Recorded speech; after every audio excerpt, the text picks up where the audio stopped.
अस्सलाम वालेकुम स्टूडेंट्स। आज हम करें एक्सरसाइज 3.2। अच्छा, मैंने आपको बताया था कि इस एक्सरसाइज को समझने के लिए आपको टाइप्स ऑफ मैट्रिसेस समझना जरूरी है, जो मैंने इससे पिछला लेक्चर अपलोड किया था। अगर आप उसको अच्छे से समझ लेंगे ना तो बेटा, तो आपके लिए एक्सरसाइज बहुत आसान हो जाएगी। तो इसलिए मैं आप सबसे ये कहूंगा कि अगर किसी ने वो लेक्चर नहीं सुना तो पहले आप वो सुन लें, जो छोटा सा लेक्चर है जिसके अंदर काफी डिटेल में सारी चीजें बयान की गई हैं। जो सारी चीजें हमने एक्सरसाइज 3.2 के अंदर यूज करनी है। तो मैं आपकी आसानी के लिए ना उस जो लेक्चर का जो लिंक है ना, वो मैं इसके डिस्क्रिप्शन में ऐड कर दूंगा ताकि आप देख लें, अगर किसी को कंफ्यूजन हो तो।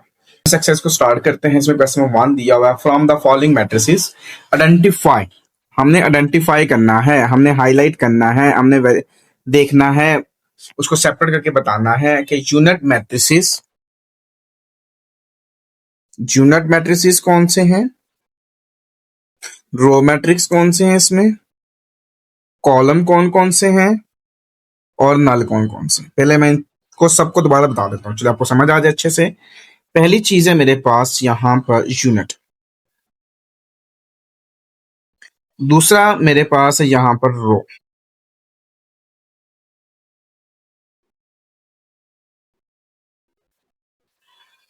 फिर मेरे पास है कॉलम मैट्रिसेस और लास्ट में मेरे पास है जी नल। ये चार चीजें हमें चेक करनी है। यूनिट वो होता था जिसमें जो डायगोनल एंट्रीज होती थी ना, डायगोनल एंट्रीज, वो इज इक्वल टू 1 होनी चाहिए सारी की सारी। रो वो होता था जिसमें 1 रो होनी चाहिए।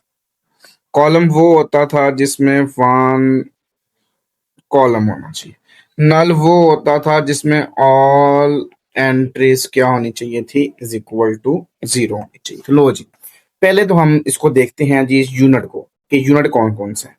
इसमें सारे 1 नहीं है। दूसरे में देखें तो 0 है, ये भी नहीं आ सकता। इधर देखें सी में, ये 1 है और ये 1 है, डायगोनल एंट्रीज 1 है ना। तो ये यहाँ पर यूनिट मैट्रिक्स है। मैं यहाँ पे लिखता हूँ कि ये यूनिट मैट्रिक्स। फिर यहाँ पे 0 0 ये नहीं आ सकता, यहाँ पे है नहीं, यहाँ पे है नहीं। तो इसका मतलब सिर्फ सी जो है ना वो यूनिट मैट्रिक्स है। अब रो, रो हमने कहा था जिसमें एक रो होती है। इसमें देखें तो एक ही रो है, तो ये आ गया मेरे पास रो मैट्रिक्स। इसमें भी एक रो है, तो ये भी आपके पास क्या आ गया, रो मैट्रिक्स। इसमें 2 है, सी में ये नहीं आ सकता, डी में भी 2 हैं, डी ई में 3 है, एफ में 3 है। तो ये बस 2 इसमें मैट्रिक्स ऐसे हैं जो रो मैट्रिक्स है। तीसरा था हमने चेक करना कॉलम। पहले में देखें तो 3 कॉलम है, एक होना चाहिए। दूसरे में एक कॉलम है, तो ये आपके पास कॉलम मैट्रिक्स भी है। देखिए, एक से ज्यादा कैटेगरी बन सकती है, मैं आपको बता चुका हूं ऑलरेडी। अब सी में देखें 2 कॉलम है, डी में 2 कॉलम है, ई में एक ही कॉलम है, तो ये भी कॉलम मैट्रिक्स बन चुका है। COLUMN, column matrix. एफ में देखें तो इसमें भी एक कॉलम है, तो ये भी कॉलम मैट्रिक्स बन गया मेरे पास। आगे देखते हैं कॉलम के बाद नल, जिसमें सारी 0 हो। आप देखें ए में सारी 0 नहीं है, लेकिन बी में भी सारी 0 हैं, फिर ये नल मैट्रिक्स भी होगा। इस जितनी है सारी 0। सी में सारी नहीं है, डी में सारी 0 है, तो ये नल मैट्रिक्स हो गया। ई में भी नहीं है, एफ में भी नहीं। तो खैर, ये हमारे पास जो मैट्रिक्स दिए थे उसकी मैंने कैटेगरी आपको बता दी है। सो इसी के साथ आपका क्वेश्चन नंबर 1 भी कंप्लीट हो गया। क्वेश्चन नंबर 2 हमारे पास दिया हुआ है, आइडेंटिफाई करना है अपने type of the given matrix as row कौन सा है, इसमें कॉलम कौन सा है, स्क्वायर कौन सा है और रेक्टेंगुलर कौन सा। देखिए, मैं फिर दोबारा रिपीट कर देता हूँ। फर्स्ट मेरे पास है जी रो, फिर उसने पूछा है कॉलम, और फिर उसने पूछा है जी स्क्वायर, और फिर उसने पूछा है जी रेक्टेंगुलर। डेफिनेशन में रिवाइज करता हूँ। रो वो होती है जिसमें 1 रो हो, कॉलम वो होता है जिसमें 1 कॉलम हो। अच्छा, स्क्वायर वो होगा जिसमें rows, number of rows is equal to number of columns. Rectangular वो होगा जिसमें number of rows is not equal to number of columns. ठीक है, बाकी आपने डेफिनेशन पीछे की है तो डिटेल में समझ आ जाएगी फौरन। देखिए फर्स्ट वाला हम चेक कर लेते हैं रो है या नहीं। नहीं जी, फर्स्ट वाला रो नहीं है। बी है वो भी रो नहीं है क्योंकि उसमें दो रोज हैं। थर्ड वाले में वो भी रो नहीं है, उसमें दो रोज हैं। डी में भी दो रोज हैं। ई में तीन है, एफ में एक है। तो ये मेरे पास एफ वाला जो मैट्रिक्स होगा ना, ये इसमें रो मैट्रिक्स होगा। उसके बाद जी एच, जी में तीन है, एच में तीन है, तो ये नहीं हो सकता। नहीं जी, रो कंप्लीट हो गया। फिर कॉलम ए वाला देखें तो ये कॉलम मैट्रिक्स है क्योंकि इसमें सिर्फ एक कॉलम है। बी में दो हैं, सी में तीन हैं, डी में दो हैं, ई में दो हैं, एफ में भी तीन है, जी में भी तीन है, एच में दो कॉलम है, तो ये बस नहीं हो सकता। स्क्वायर ए में स्क्वायर नहीं आ सकता क्योंकि डिफरेंट ऑर्डर है रोज और कॉलम्स। बी में स्क्वायर आ जाएगा, स्क्वायर मैट्रिक्स। सी डिफरेंट है, डी स्क्वायर आ जाएगा। ई में डिफरेंट है, एफ में डिफरेंट है, जी में 3/3 है, तो ये स्क्वायर मैट्रिक्स होगा। एच पर डिफरेंट है। और रेक्टेंगुलर में क्या होता था जिसमें रोज और कॉलम्स डिफरेंट होते थे। ए में देखें तो जो रोज हैं वो तीन है, कॉलम एक है, तो ये भी डिफरेंट है, तो ये भी रेक्टेंगुलर होगा। मैं पहले भी बता चुका हूं, एक से ज्यादा डेफिनेशन एक एग्जाम्पल के ऊपर फिट हो सकती हैं। ये जो स्क्वायर है वो तो रेक्टेंगल हो नहीं सकता ना, ये रेक्टेंगुलर होगा, रेक्टेंगुलर मैट्रिक्स। डी वाला, ई वाला हो सकता है रेक्टेंगुलर मैट्रिक्स।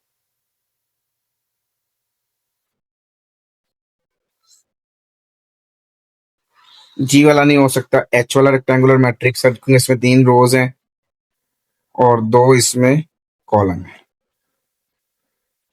लेंज ये सारे rows, row matrix, column matrix, square, rectangular भी आइडेंटिफाई हो गए हैं। सो इसी के साथ आपका क्वेश्चन नंबर 2 भी कंप्लीट हो गया। क्वेश्चन नंबर 3 दिया हुआ, आपने आइडेंटिफाई करना है डायगोनल, स्केलर एंड यूनिट। पहली बात कर लेते हैं जनाब, ये डायगोनल। फिर है हमारे पास स्केलर, फिर मेरे पास था ये यूनिट। डायगोनल में क्या होता था जी, at least one main diagonal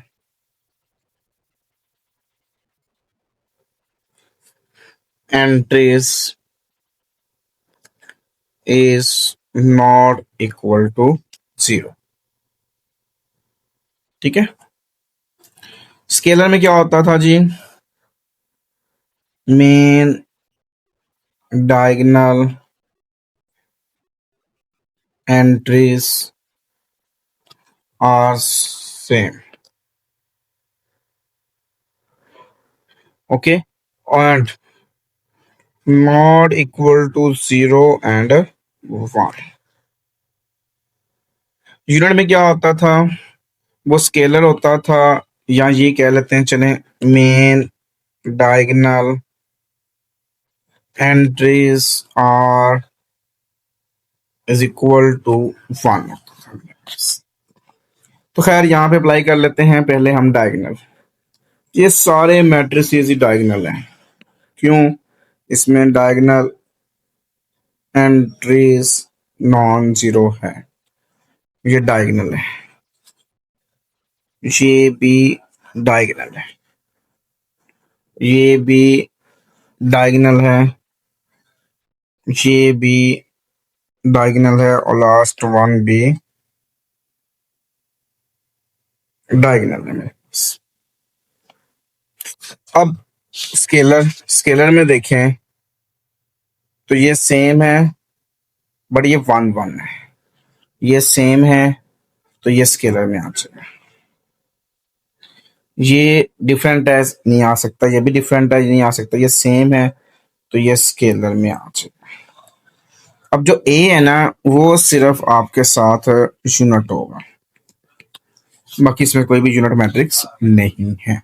सो ये था क्वेश्चन नंबर 3 आपका, ये भी कंप्लीट हो गया। और मैं एक बात दोबारा रिपीट कर देता हूँ, मैंने एडवांस प्रॉपर्टीज के बारे में बात नहीं की आपसे, सिर्फ मैंने एज ऑब्जेक्टिव, क्योंकि क्वेश्चन नंबर 1 2 3 एज ऑब्जेक्टिव था, उस लिहाज से बात की। देखिए एग्जांपल के तौर पर अगर ये बी मैट्रिक्स आपके पास एज ऑब्जेक्टिव आ जाता है और पूछता है कौन सा मैट्रिक्स है, तो बेटा ये डायगोनल बी है और ये स्केलर बी है, तो इन दोनों में से जो ऑप्शंस अवेलेबल होगा आपने उसको टिक कर देना है। अगर सपोज दैट आपके पास डायगोनल का भी ऑप्शन है और स्केलर का भी ऑप्शन है, तो फिर इसमें आप स्केलर चूज करेंगे। उसकी रीजन क्या है? उसकी रीजन ये है कि डायगोनल से एडवांस प्रॉपर्टी जो है वो स्केलर की है। इस तरह से अगर ए मैट्रिक्स है, अगर आपके पास ऑप्शन आता है डायगोनल या यूनिट, मतलब कि एक ऑप्शन में हो दूसरा ऑप्शन हो ही ना, तो फिर ये डायगोनल है। अगर ये डायगोनल और यूनिट दोनों दिए हुए हैं तो फिर आप यूनिट चूज करेंगे। यूनिट क्यों चूज करेंगे? क्योंकि यहाँ पे यूनिट आइडेंटिटी, यानी यूनिट और आइडेंटिटी के जो मैट्रिक्स है उसकी प्रॉपर्टी ये एग्जिस्ट करती है जो कि डायगोनल से एडवांस बनती है। क्लियर होगी बातें? तो ये उस लिहाज से आपने इसको काम करना था। सो इसके साथ अब क्वेश्चन नंबर 3 भी कंप्लीट हो गया। क्वेश्चन नंबर 4 दिया हुआ, find the transpose of each of the following matrices. First part दिया जो कि ए है, जो कि 2 3 4 5 है, इसका हमने ट्रांसपोज निकालना है, तो हम निकालेंगे ए ट्रांसपोज, जिसमें जो वैल्यू दी हुई है इसके ऊपर भी हम ट्रांसपोज का सिंबल लगा लेंगे, यानी by taking transpose on both side. अब जब इसका ट्रांसपोज ओपन करेंगे तो इसकी जो फर्स्ट रो है वो 2 3 है, उसको हम फर्स्ट कॉलम बना देंगे। जो इसकी सेकंड रो है 4 5 है, उसको हम इसका सेकंड कॉलम बना देंगे। तो ये फाइंड होगा इसका ट्रांसपोज। बी पार्ट दिया हुआ है, इसमें भी सेम वही बात, by taking transpose on both side. ये आ गया 3 7 6, तो इसका हम लेंगे ट्रांसपोज। जब इसका ट्रांसपोज लेंगे तो आप देखें इसमें सिर्फ एक कॉलम है, तो ये एक रो बन जाएगी 3 7 और 6। मैंने एक बात की थी आपसे, रोज को कॉलम में कन्वर्ट कर लो या कॉलम को रोज में कन्वर्ट कर लो, एक ही बात है। पार्ट नंबर सी दिया हुआ है, जिसमें सिर्फ एक रो दी गई है, by taking transpose on both side 5 -2 and 4। जब इसका हम ट्रांसपोज लेंगे तो जब ये रो है ना, तो ये क्या बन जाएगा हमारे पास, ये एक कॉलम बन जाएगा। क्या बनेगा जी? 5 -2 एंड 4। तो आपको ट्रांसपोज समझ आ चुका होगा मेरे ख्याल से। अब पार्ट नंबर डी दिया हुआ है, by taking transpose on both side 2 3 4 first column है, फिर 5 6 7 सेकंड कॉलम है, और इसके ऊपर हम लगा देंगे ट्रांसपोज। अब देखें ट्रांसपोज का मैंने बताया आपको हमने क्या करना होता है, रोज को कॉलम में या कॉलम को रोज में। तो मैं फर्स्ट रो देखता हूँ 2 5 है, उसको हम फर्स्ट कॉलम बना दिया। सेकंड रो 3 6 है, उसको हमने सेकंड कॉलम बना दिया। थर्ड रो 4 7 है, उसको हमने थर्ड कॉलम बना दिया। ये बेसिकली हमारे पास जो डी पार्ट दिया था उसका ट्रांसपोज फाइंड हो गया, और इसी के साथ आपका क्वेश्चन नंबर 4 भी कंप्लीट हो गया। क्वेश्चन 5 दिया हुआ, find the negative of the following matrices. Minus निकालना है ए मैट्रिक्स दिया हुआ है, by taking negative sign on both side. ये आ जाएगा -3 0 5 6। ठीक है, तो ये माइनस जब अंदर मल्टीप्लाई होगा, तो ये माइनस का 3 है, तो माइनस और माइनस क्या हो जाएगा, प्लस। जीरो के साथ कोई साइन नहीं होता। प्लस का 5 है तो माइनस का 5 हो जाएगा, और प्लस का 6 क्या हो जाएगा, माइनस का 6। तो ये हमने ए का नेगेटिव ए फाइंड कर लिया है। बी पार्ट दिया हुआ है जो कि -3 3 -2 2 है, फिर वही बात, by taking negative sign on both side. अभी हम अप्लाई नहीं करते, हम सिर्फ बाय टेकिंग करते हैं दोनों साइड्स के ऊपर। फिर जब राइट साइड पे हम माइनस साइन अप्लाई करेंगे तो माइनस का 3 जो होगा वो प्लस का हो जाएगा, प्लस का 3 माइनस का हो जाएगा, माइनस का 2 प्लस का 2 हो जाएगा, और प्लस का 2 क्या हो जाएगा, माइनस का 2। सो ये आपके पास नेगेटिव बी फाइंड हो गया। नेक्स्ट मेरे पास दिया हुआ है सी मैट्रिक्स दिया हुआ है, हमने नेगेटिव अप्लाई करना है ऑन बोथ साइड। -9 1 1 -7 ये आ गया negative C is equal to negative अंदर मल्टीप्लाई करते हैं तो माइनस माइनस क्या हो जाएगा +9 हो जाएगा। ये प्लस का 1 माइनस का 1 ये भी प्लस का 1 माइनस का 1 और ये माइनस का 7 क्या हो जाएगा प्लस का 7। सो ये आपका नेगेटिव सी फाइंड हो गया और इसी के साथ आपका क्वेश्चन नंबर 5 भी कंप्लीट हो गया। क्वेश्चन नंबर 6 दिया हुआ है कहता है इफ ए मैट्रिक्स है 2 3 4 5 बी मैट्रिक्स है 7 6 5 8 then verify that first part दिया हुआ है जी ए उसका ट्रांसपोज दोबारा ट्रांसपोज ए की इक्वल है। इसमें हम कंसीडर करते हैं लेफ्ट हैंड साइड। जब लेफ्ट हैंड साइड की बात करते हैं वो है ए ट्रांसपोज और फिर दोबारा ट्रांसपोज। मेरे पास जो दिया है वो सिर्फ ए मैट्रिक्स दिया हुआ है। ए मैट्रिक्स है जी 2 3 4 5 इसका हम लेंगे ट्रांसपोज। मैं डायरेक्ट ट्रांसपोज कर देता हूँ। ट्रांसपोज क्या होता था ये जो रो होती थी उसको हमने कॉलम में कन्वर्ट करना है। जो सेकंड रो होती थी उसको हमने सेकंड कॉलम बनाना है। अब जो ट्रांसपोज आया है उसका फिर ट्रांसपोज लेना है। चलिए दोबारा ट्रांसपोज निकाल लेते हैं। अब इसमें जो फर्स्ट रो है वो 2 4 है उसको हम बना लेंगे फर्स्ट कॉलम। इसमें जो सेकंड रो है वो 3 5 है उसको हम बना लेंगे सेकंड कॉलम। तो आप देख सकते हैं कि जब मैंने ए ट्रांसपोज का दोबारा ट्रांसपोज लिया तो आप नोट करें कि ये दोबारा क्वेश्चन बन गया। तो ये इसकी जगह में लिख रहा हूं इज इक्वल टू ए और ये आ गया is equal to right hand side. तो ये प्रूफ हो गया। सो लास्ट में हम लिख देंगे hence proof left hand side is equal to right hand side. Second part दिया हुआ है जहां पे ए था वहां बी आ गया है। सिंपल बात वही है बी का ट्रांसपोज दोबारा ट्रांसपोज। इसमें हम लेफ्ट हैंड साइड कंसीडर करते हैं वो है G B transpose again transpose. अगर इसमें देखें तो बी जो दिया हुआ है मेरे पास वो है 7 6 5 8। इसका हमने लेना है ट्रांसपोज। ट्रांसपोज में क्या करते थे जो फर्स्ट रो है उसको हमने फर्स्ट कॉलम बनाना है। जो सेकंड रो है उसको हमने सेकंड कॉलम बनाना। अब इसका फिर दोबारा ट्रांसपोज लेना है।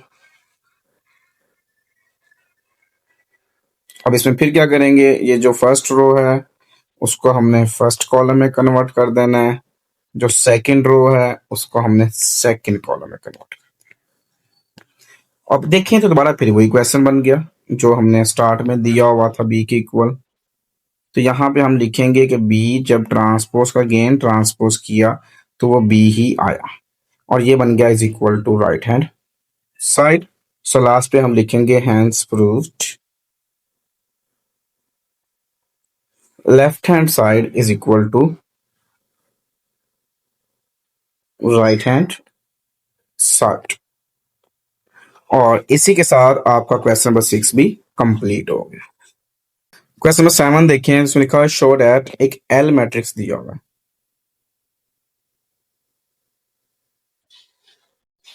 जिसमें फर्स्ट रो है जी 2 3 4 फिर है 3 -2 5 4 5 0।